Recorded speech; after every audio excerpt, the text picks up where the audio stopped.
हरे कृष्ण प्रिय भक्तों, राधे राधे। आज मैं नरसिंह सेठ की कहानी का आगे का भाग आपको सुनाऊंगी। मैं 2-3 दिन से आगे का भाग नहीं सुना पाई थी क्योंकि मेरा गला बहुत खराब हो रहा था। तो अब मुझे लगा कि काफी दिन हो गए हैं, इस तरह कहानी का फिर मजा ही अधूरा रह जाता है। आगे है,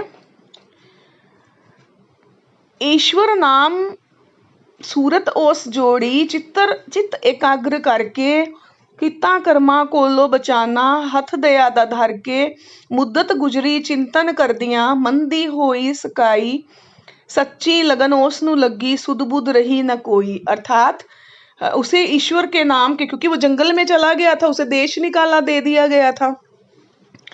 क्योंकि जो वास्तविक जो सेठ था उसे देश निकाला मिल गया। जो भगवान श्री कृष्ण उसके घर में सेठ बन के बैठे हुए थे, उन्होंने वहां पर अपने आप को सही साबित कर दिया और असली जो नरसिंह था उसको देश निकाला मिल गया। तो वह सोचता सोचता अंत में उसे ये अनुभव हुआ कि माया ने मुझे कहाँ से कहाँ पहुंचा दिया, जिसके लिए मैंने इतने झूठ बोले, मैंने गरीबों को धक्के दिए, मांगने वालों को मैंने दुत्कारा, उस माया के लिए मैंने इतने लोगों का दिल दुखाया, इतने लोगों को बेइज्जत किया, उस माया ने मुझे कहाँ से कहाँ पहुंचा दिया।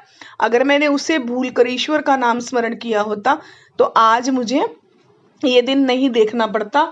तो जंगल में उसने एक अपनी झोपड़ी या कुटिया जो भी है उसने बना ली थी। वहां पर एकाग्रचित होकर वो ईश्वर का स्मरण करता। एक दिन शाम दे वेले जिस दम बैठा याद इलाही कृष्ण महाराज महात्मा रूप विच दे दे आन दिखाई। एक दिन शाम दे वेले, एक दिन शाम के समय जिस दम बैठा, जैसे ही वो बैठा, याद इलाही उसे याद आई कृष्ण महाराज महात्मा रूप विच देंदे आन दिखाई।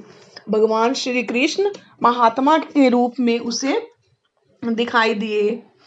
हंस के बोले नरसिंह ताईओ जो जगदे वाली क्यों कर जंगल दे विच बैठे हो करके तख्ता खाली।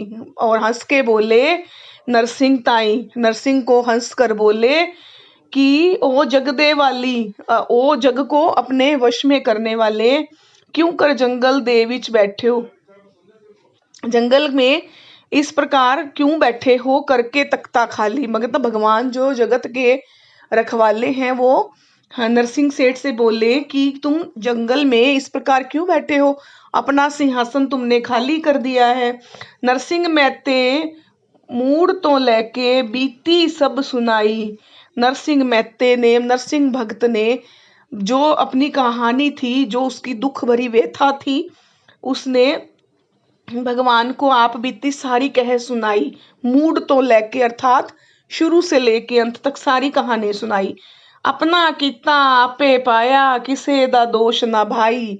भगवान को कहता है कि मैंने अपनी करनी का फल भोगा है भाई, किसी का भी कोई दोष नहीं है। महात्मा रूप जान के नरसिंह पिया माफिया मंगे। भगवान को मतलब महात्मा रूप जानकर उनको, साधु को, वे उनसे माफी मांगने लगा। विषया विच सब उम्र गवाई कित्ते कर्म न चंगे की।